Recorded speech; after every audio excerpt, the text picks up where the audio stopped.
কিছু গার্জিয়ান চলে এসছে আমার সাথে। সিনেমা যদি হয়, সিনেমার মানুষরাই সিনেমা করবে। এখন সিনেমা হচ্ছে না, সিনেমা হচ্ছে একটা, পাঁচটা হচ্ছে কি বলবো এগুলোকে, মানে ওগুলোকে চলচ্চিত্র বলে না। তো যখন চলচ্চিত্র হবে, আমরা হারানোর জন্য তো এখানে আসিনি। এখানে এসেছি, ছোট থেকে বড় হয়েছি, যখন ম্যাচিউর হয়েছি, কাজ শিখেছি, তখন বেকার হয়ে পড়েছি। এখন কিন্তু আমরা সেই কাজের সুযোগটা পাচ্ছি না। তো ইন ফিউচারে যদি চলচ্চিত্র ভালো হয়, অবশ্যই আমাদের প্রয়োজনেই আমাদেরকে ডাকবে। আসলে সত্যি কথা বলতে কি, গতকাল আমি একটা ফেসবুকে একটা পোস্ট শেয়ার করেছিলাম। সেই শেয়ারের পরে দেখলাম, শেয়ার করেছিলাম যে কোনো একজন ওমেন পার্সন লিখেছিল যে ছাত্রদের প্রতি মমতা ভালোবাসা থেকে ছাত্র আন্দোলনে যোগদান করেছি।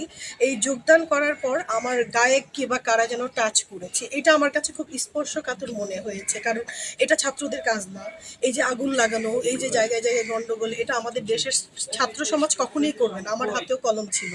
যার হাতে কলম থাকে তার হাতে কখনোই আগুন দিয়ে জ্বালাতে পারে না, কারণ এই বাংলাদেশ কিন্তু ছাত্রদেরই প্রয়োজনে লাগবে। তারাই কিন্তু বিভিন্ন অফিস আদালত যেগুলো পোড়ানো হচ্ছে সেখানে কর্মরত হবে, তারা কখনোই পোড়াতে পারে না।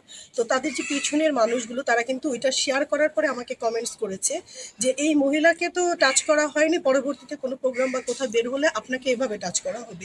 এই যে এত দুঃসাহস, এই যে মানে আমি বলবো যে দেশের একটা দু একজন পুলিশের কারণে সমস্ত পুলিশ প্রশাসনের গাড়ি পোড়ানো, পুলিশ প্রশাসনকে মারধর, বিভিন্ন জায়গায় এই যে অপমান। আজকে যদি আপনাদের এখান থেকে কেউ আমাকে কোনো ধরনের অ্যাটাক করে বা আমি অ্যাবিউজ হই, আমি কি জনগণকে ফোন করব?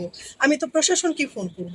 তো আমাদের উচিত প্রশাসনকে শ্রদ্ধা করা, এবং প্রশাসনের ভেতরেও যারা উল্টাপাল্টা কাজ করছে, যারা এই ধরনের হত্যাকাণ্ড ঘটিয়েছে, তাদেরকে খুঁজে বের করে চিহ্নিত করে বিচার কার্য সম্পাদন করা। আমি সবশেষে বলবো যে বাংলাদেশ আবার শান্তিতে ভরে যাবে। অনেক অনেক শুভকামনা। Thank you.